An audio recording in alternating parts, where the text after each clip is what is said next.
খাদ্য ভবনের পঞ্চম তল থেকে পড়ে গেলেন কৃষি বিপণন দপ্তরের যুগ্ম সচিব। নিউ মার্কেট থানা এবং হোমিসাইড বিভাগের আধিকারিকরা ঘটনাস্থলে পৌঁছেছেন। ঠিক কী পরিস্থিতি এখনো স্পষ্ট নয়। কৃষি বিপণন দপ্তরের যুগ্ম সচিব তিনি খাদ্য ভবনের পঞ্চম তল থেকে পড়ে গিয়েছেন। ঘটনাস্থলে পুলিশ পৌঁছেছে, নিউ মার্কেট থানার পুলিশ, হোমিসাইড বিভাগের আধিকারিকরা ঘটনাস্থলে পৌঁছেছেন। কিভাবে পড়ে গেলেন, ঠিক কি ঘটেছিল এখনো পর্যন্ত স্পষ্ট নয়। পুলিশ ঘটনাস্থলে পৌঁছেছে এবং সেই সময় যারা ছিলেন ওখানে উপস্থিত তাদের বক্তব্য নেওয়া হবে এবং কিভাবে গোটা ঘটনা ঘটলো সবটাই খতিয়ে দেখা হবে। জানিয়ে রাখি আপনাদের, খাদ্য ভবনের পঞ্চম তল, এখান থেকেই পড়ে গিয়েছেন কৃষি বিপণন দপ্তরের যুগ্ম সচিব।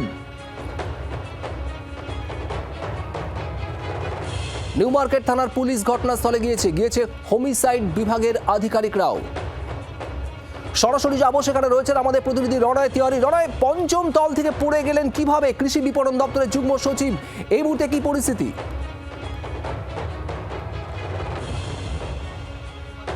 দেখো কিভাবে পড়ে গেলেন তিনি, সেটা এখন তদন্তের বিষয়। এই মুহূর্তে ঘটনাস্থলে পুলিশ কর্মীরা রয়েছেন। যেখানে আমি দাঁড়িয়ে রয়েছি মির্জা গালিব স্ট্রিটের খাদ্য ভবন বি ব্লক।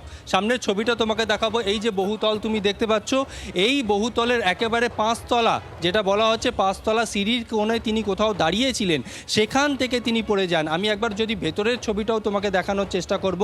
সেখান থেকে কোণায় একেবারে সিঁড়ির গা দিয়ে কোণার দিকে তিনি একেবারে পড়ে যান। যে জায়গাটা পড়েছেন সেই ছবিটাও আমি তোমাকে একবার দেখাই তোমার মাধ্যমে জি24 ঘন্টা সকল দর্শককে। অর্থাৎ সামনের যে ছবিটা এই মুহূর্তে তুমি দেখতে পাচ্ছ, অর্থাৎ ঠিক এই কোণায় কিন্তু ওই ব্যক্তি ধারাম করে পড়ে যান। এখানে যে সমস্ত সিকিউরিটি গার্ডরা ছিলেন তারা দেখেন একটা বিরাট কিছু পড়ার আওয়াজ শুনতে পান। তারা গিয়ে দেখেন রক্তাক্ত অবস্থায় পড়ে রয়েছেন এক ব্যক্তি। তাকে কোনো রকমে সেখান থেকে বাইরে বার করে নিয়ে আসা হয়। এরপর তাকে নিয়ে যাওয়া হয় এসএসকেএম হাসপাতালে। বর্তমানে সেখানেই তিনি চিকিৎসাধীন রয়েছে। এই মুহূর্তে পুলিশের তরফে এই জায়গাটাকে ঘিরে দেওয়া হয়েছে, কারণ যেখানে তিনি পড়েছেন তার মাথায় চোট লেগেছে, একই সঙ্গে তার মাথায় এবং তার গালে এবং চোখেও তিনি চোট পেয়েছেন।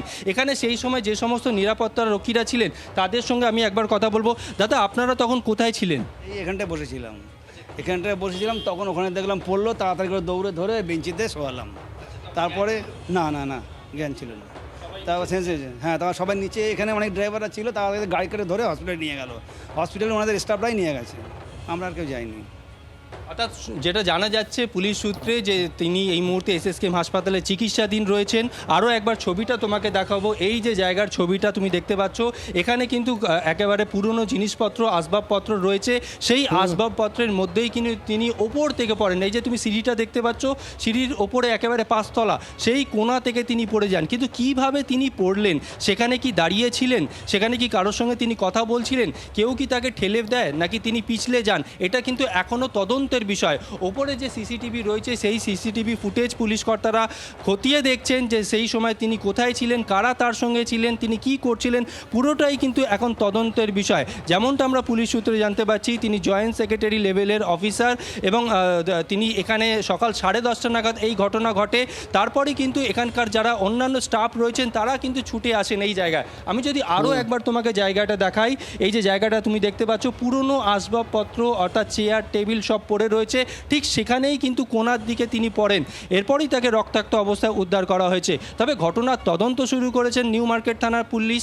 লালবাজারের তারাও এসছেন ঘটনাস্থলে, কারণ যেভাবে ওপর থেকে পড়ে গেলেন এটা কিন্তু একটা রহস্যজনক। কিভাবে তিনি পড়লেন, সেই সময় কোথায় ছিলেন, কি করছিলেন, কার সঙ্গে গল্প করছিলেন বা তার সঙ্গে কেউ ছিল কিনা, পুরোটাই কিন্তু এখন তদন্তের বিষয়। শুভজিৎ। রণা, তুমি নজর রাখো পুলিশের তদন্তের দিকে।